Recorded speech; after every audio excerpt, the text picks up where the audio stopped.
Well, ladies and gentlemen, it does feel like the Biden era is coming to a pathetic end. They've got this huge press conference tonight. They're calling it. I think it's 5:30, so actually in a few hours we'll have to see how well Biden does. Apparently there's reports Biden might prolong the questions. They're telling people who to ask the questions. They're trying to totally control it. You would have to think at this point, and it depends who you talk to, but it feels like 70% of the party is totally against Biden. They want to make a change to Harris. There's been reports that I guess they're saying the Biden administration is doing internal polling to see how Harris would do against Trump. I've seen a few different polls that suggest Harris would perform worse than Biden. That was kind of the narrative for the past few years. Of course, if you ask the media, you could never do a Harris versus Trump potential matchup, mainly because they thought Biden was perfectly fine. He would run again. But you've got these Biden simps, you've got the Obama simps, and you've got people that think, well, I think most of the realists within the Democratic Party are like, it's just not going to happen with Biden. It's a charade. At least with Harris, maybe the idea could come where if something happens to Trump, negative press, Harris might have a shot of winning. I think pretty much no matter what happens with Biden, Trump's going to win.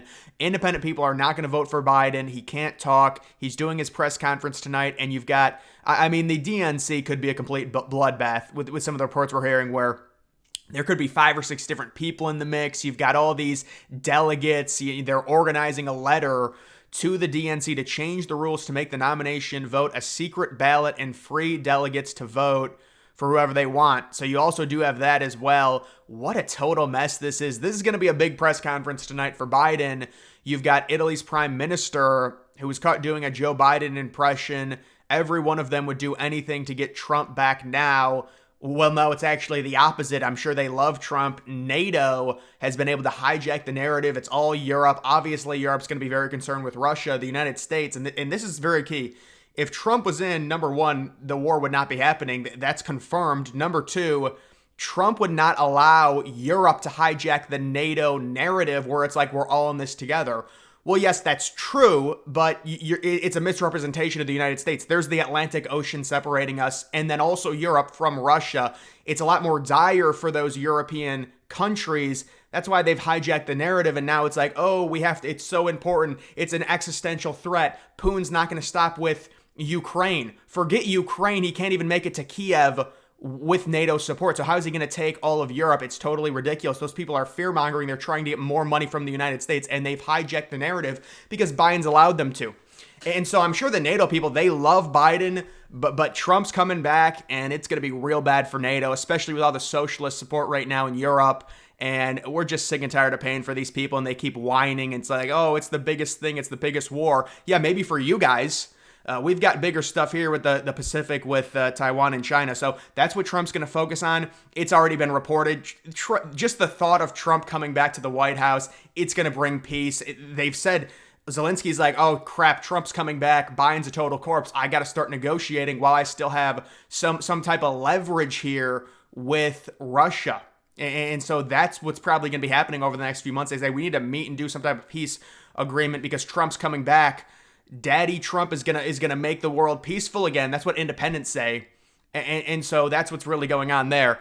We also do have several of Biden's closest allies, including 3 people directly involved with re-election efforts, have told sources that they now see his chances of winning as 0. There's all these leaks. Every single day you could find 10 different tweets or posts, whatever you want to call them, about this stuff from different allies, from different people around Biden. They're all coming out saying Biden's got no chance. All of the 45-year-old influencers on Twitter saying, Biden's such a great president. Of course, we all know that's not true at all. He's been horrible. His approval rating says he's probably the worst president in history. I'm not going to go that far, though, because when everyone says, oh, so-and-so's the worst president ever, it's always an over-exaggeration. It actually doesn't do it justice. If you look at approval rating, Biden he's one of the worst in terms of approval rating. Now, we didn't have approval rating back in the 30s, 40s, and what have you, but I mean, it confirms it. I mean, and also there's another tweet that I want to go to talking about just the ridiculous inflation on everyday items. But no, you're so ungrateful. Look at the stock market. You're so ungrateful. It's disgusting. You can see he needs to drop out. That's a quote from a campaign official. That's a Biden campaign official. He will never recover from this.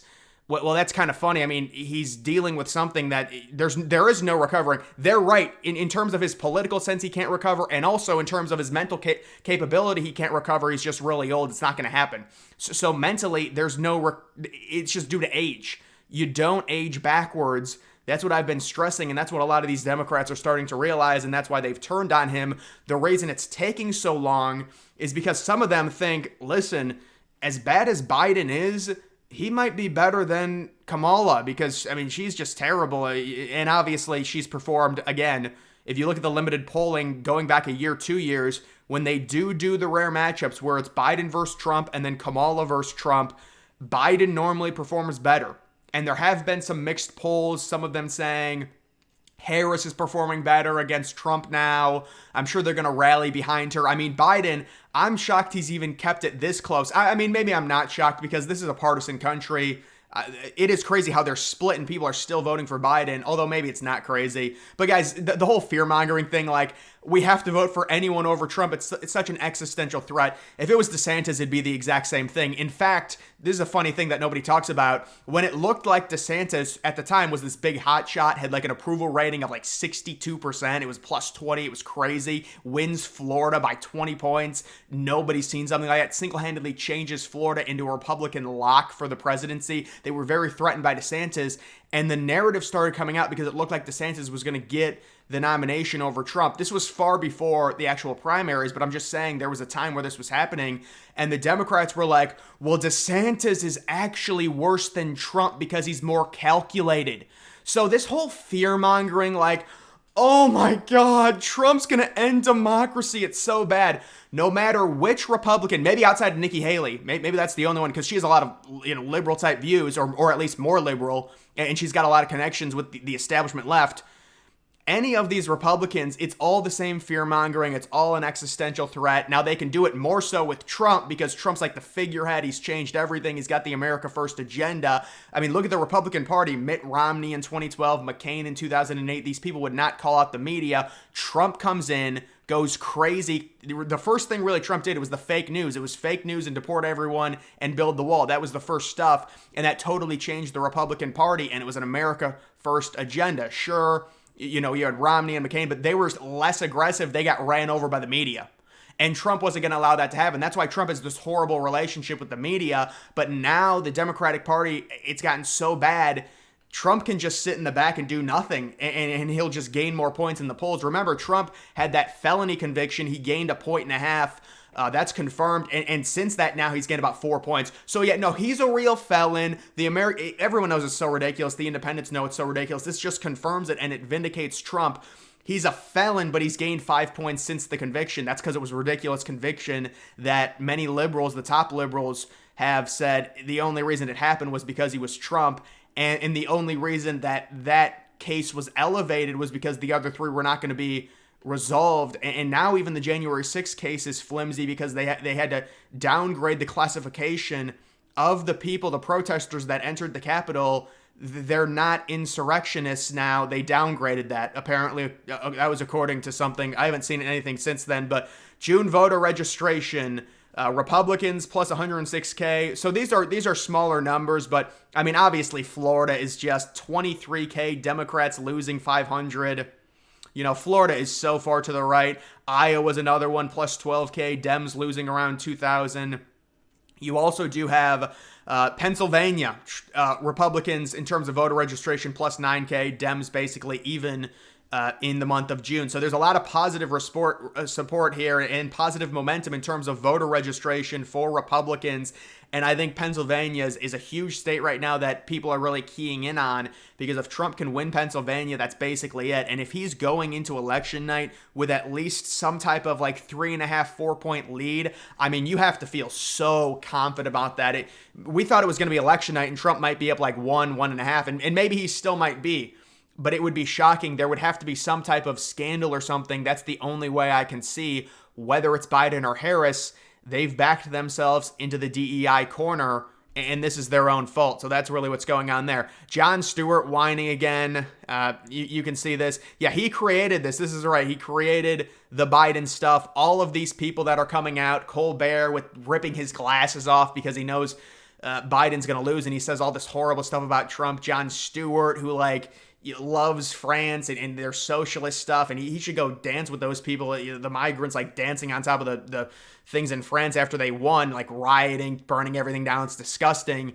But yeah, these people, the point is they would never do this if Biden was tied or possibly up in the polls. It's such a ridiculous charade. Biden had 5 moments every single time he went out in public before the debate where it was ridiculous and it was obvious. I mean, look at George Clooney. I don't know if he was at the fundraiser where Biden literally had to be helped off the stage by Obama. Biden was standing there frozen. It was the time to leave. This was a totally scheduled event. That's what you do. You wave and then, at a certain time you leave. Obama was getting ready to go. He notices Biden is frozen in place just because he's so old. He has no clue what's going on. And he has to lead him off the stage. And then they said that was a deep fake. I'm not even kidding you. They did. So all of these people, they're just media pawns. It's whatever the wind blows. Oh, they're telling me now, we have to get Biden out to try and win because he can't beat Trump. That's what I'll do. But if there's, the narrative originally was that no, it's the evil racist right wing who say Biden's too old. And I'm sure he believed it. I mean, he wasn't, going after Biden. Or maybe he was. I don't watch his show, but I'm just saying in general, like Colbert, they were always like, well, Biden's old, but Trump's going to start World War III. I mean, at this point, it's like, they might as well say Trump's going to start World War VII, because according to them, it's like Trump's already had 5 world wars. I mean, how many times are they going to say Trump's going to start World War III? Yeah, he was in office for 4 years. Nothing happened. We were much more peaceful than we are now in terms of the world throughout some major wars going on right now. They still try and use that narrative. And so it's these media people. It's the same stuff over and over again. When they get the call and they realize that, oh, Biden actually can't win, now let's throw a hissy fit like little girls and say, cry to our mommies, we have to replace him, even though these are the people, they made their bed, they should lay in it. But no, they're like 5-year-olds, they have to get their way. They can't get their ice cream, so they start kicking and screaming. That's why Colbert ripped his glasses off. He's having a temper tantrum. And so is Stewart, and Stewart totally endorses France, the UK. They're all socialists. Everyone's, anyone that has any money is going to have to flee those countries. They got like a 90% tax rate if you make any money. It's crazy. That's come out. You also do have, here it is. Since Biden took office, gas is up 49%, electricity up 32%, 46%, airfare 32%, hotels, groceries 21%, which is a big thing for normal people. Eating out 23%, baby food 30%. No. This is so disingenuous. You're not including the stock market going up by 10% or whatever. And of course, real average weekly earnings. There's not one metric when you adjust it for inflation that this economy is good. And it's like people try and argue it. The proof is in the approval ratings. Biden has a horrible approval rating.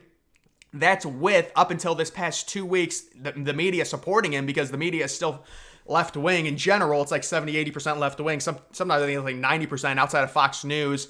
It's mainly left-wing. That's the narrative, especially with the young people.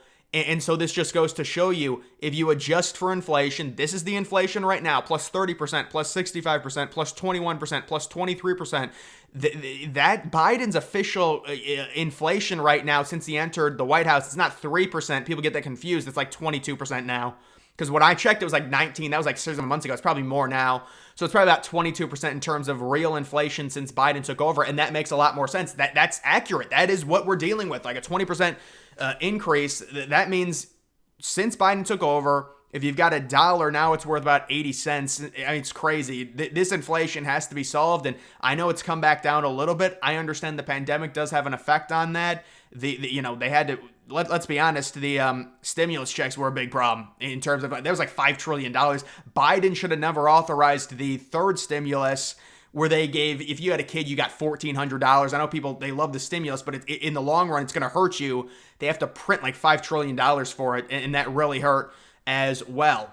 So everything's just going up, and you can see ABC News, 67% of Americans call for Biden to drop out. More than 85% say he's too old. So these have got to be the last days of Biden in office. I know people are saying, well, he still has the power. He can still remain in.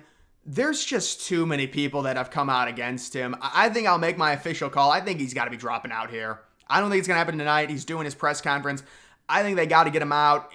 Is it going to be during the DNC? Is it going to be the fake democracy where the delegates go to, wherever? Or is it just going to be Kamala, the boring thing? Who's going to be the VP? Probably some young gun hotshot senator. That's what I would imagine.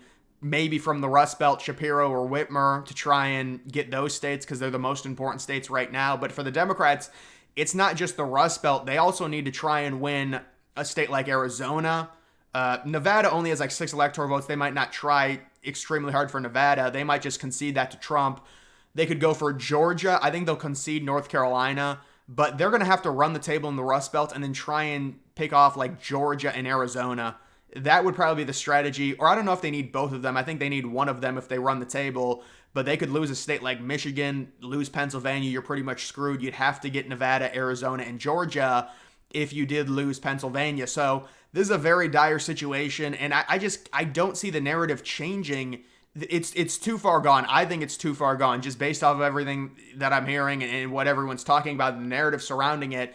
I know people are saying, well, Biden's going to stay in. He's weathered the storm. I don't think so. I mean, there's clearly a lot of establishment people that just want Biden out. I mean, just look at the narrative with Nancy Pelosi where Biden said 4 straight times within the span of a week, I'm staying in, literally like tweeting in all caps, I'm staying in, stop talking about it.